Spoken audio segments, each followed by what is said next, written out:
Oklahoma defense. I used the two terms in the same sentence, and that's the only two words that I used in that sentence because that was the game today against the Texas Longhorns. Oklahoma defense came to play unlike anything we've seen in recent years for Oklahoma against a decent, capable offense. Sooners win it over the Longhorns 34-27. MarkRogersTV, the voice of college football, here to break it down. All right, well, Oklahoma played defense the way we expect Texas to play defense. They tackled in space. They rushed the quarterback. They contained the quarterback. Texas did all the things that we typically see Oklahoma do on defense. They didn't tackle in the defensive backfield. They arm tackled. They tried to bump guys down with their shoulders. They didn't tackle. They blew some coverages, and mostly they didn't assign gap control and contain Jalen Hurts in the running game. So in the first half, the Sooners were only up 10-3, but they dominated the game. They were up considerably in yardage, and they dominated the game between the 20s. But there were two huge Texas plays in the first half that kept the Longhorns in the game at 10-3. Of course, we had the one play in which Jalen Hurts ripped off a 21-yard run, but tremendous play by Anthony Cook on the forced fumble, coming from behind, poking the ball loose, and then Deshaun Jameson picked it up for Texas at the 7-yard line. So Jalen Hurts and Oklahoma do not score the second touchdown, up 7-0 at that point on the CeeDee Lamb 4th and goal play in which they ran the rub play that worked to perfection. Lamb was wide open, as he was most of the day, and I'll get to CeeDee Lamb's performance and Texas's inability to contain him downfield in just a second. But the key play keeps Texas in the game. The Jalen Hurts fumble after the 21-yard run. Another time that Jalen Hurts got loose as he did most of the game. Later in the half, again, 7-0. Sooners could have gone up 14-0. Driving down the field at will. Jalen Hurts pinned against the sideline by two defenders.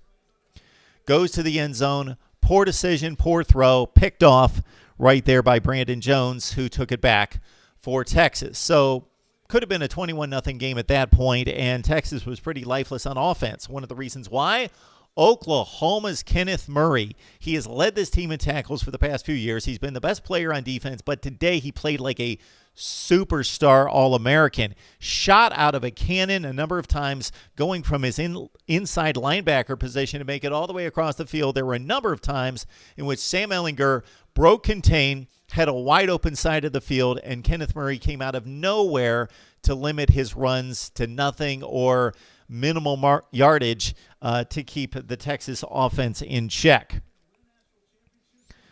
All right, again, the CeeDee Lamb play was huge on 4th and goal. Obviously, that could have been averted, but there's the touchdown for Oklahoma to go up 7-0. They later kicked a field goal and went up 10-0 at that point. Joseph Asai with a big first half for Texas, pressuring Jalen Hurts. Jalen Hurts with a remarkable running first half. Didn't necessarily pass the football exceptionally. Missed a lot of throws. Was 9-15 at the break. But broke contain a number of times, and Jalen Hurts hurting the Sooners. Cameron Dicker with a 49-yard field goal at the gun to make it 10-3, despite getting iced 3 times by Lincoln Riley. So we've got a 10-3 game. So, as I mentioned during the halftime segment that we shot and presented to you live with your comments coming in, you had to think one of two things. Either Texas can't keep up with Oklahoma, and it's a matter of time before Oklahoma breaks free, or Oklahoma missed its chance to break open to a 21-0 lead, and it's only 10-3, and Texas is going to get back in this ball game. It was a little bit of both. Oklahoma was decidedly the better team, stayed in front by 1 to 2 scores, but Texas was never out of it. The Oklahoma defense, first series of the second half, comes out. Kenneth Murray with a huge sack on Sam Ehlinger, and again, we expect Sam Ehlinger to pick up yardage. His yardage statistics week to week against the good teams, and specifically this Oklahoma defense in the past, think last year, 48-45 game, is that Ehlinger gets loose. He breaks contain. He knows when he sees a gap that's not accounted for in the pocket, and he takes off and he picks up 10 or 12 yards. He picks up the tough yardage when he needs to, and he converts third downs into first downs. That didn't happen at all today for Ellinger and company. The Oklahoma defense accounted for it. They were covering wide receivers, and even when Ellinger, the Texas offense was basically Ellinger going downfield to Duvernay, Colin Johnson in particular, and getting decent chunk plays downfield until they got Rashawn Johnson loose in the fourth quarter. Was the passing game, the intermediate passing game. That's what was working for Texas. But to Oklahoma's credit, in the defensive backfield, they made the tackles. It wasn't typical Sooners defense where guys were running free down the field. They gave up pass completions, but they tackled and limited huge plays. They kept them to intermediate gains. CeeDee Lamb scored the touchdown to make it 17-10 after Texas scored on the big Rashawn Johnson run down the field. They finally got him the football. He broke free a couple times. He had the 50-yard run. Then he had the gash play, yes, and then the touchdown to make it 10-10. So Oklahoma dominating the game found itself in a 10-10 game early in the third quarter. But then CeeDee Lamb took over.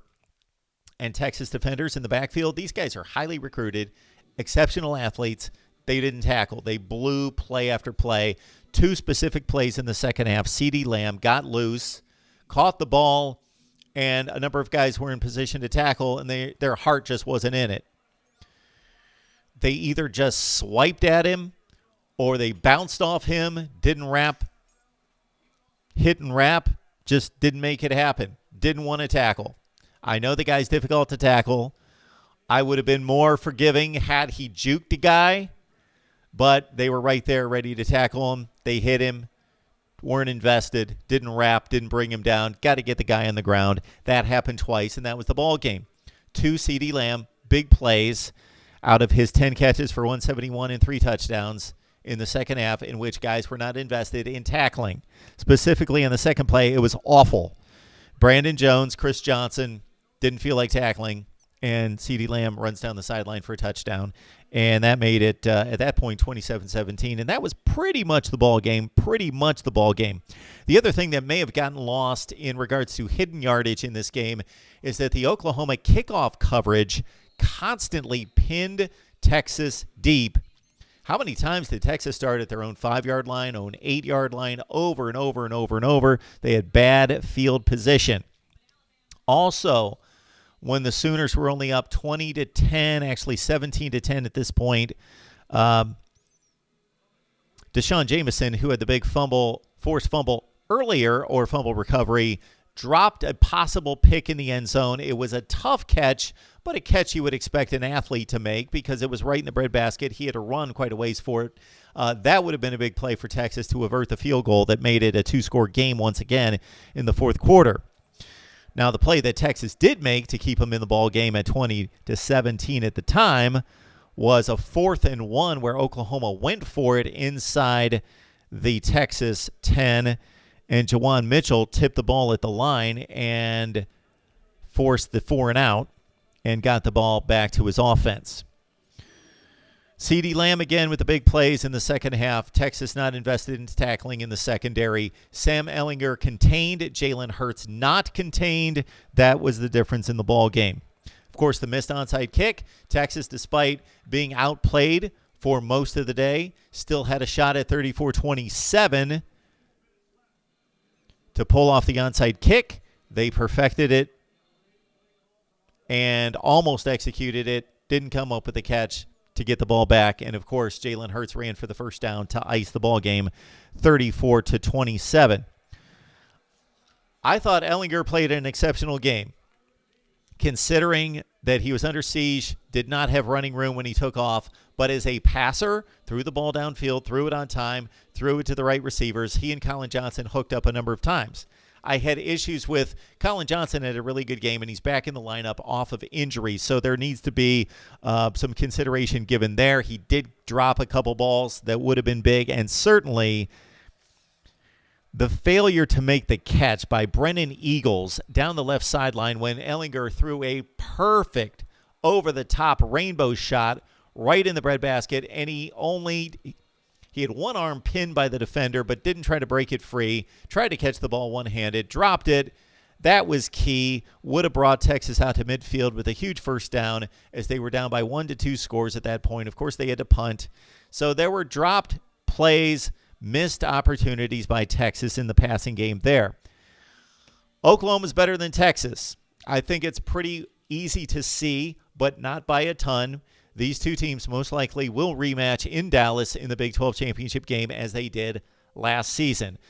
Right now, nobody else in the Big 12, not Oklahoma State, TCU, Iowa State. They would be the three main candidates, maybe Baylor to knock off one of these teams, but you're going to have to do it multiple times to break up this twosome in the Big 12 championship game. Your thoughts on Texas, your thoughts on Oklahoma right here at Mark Rogers TV, the voice of college football, and we will see you next time.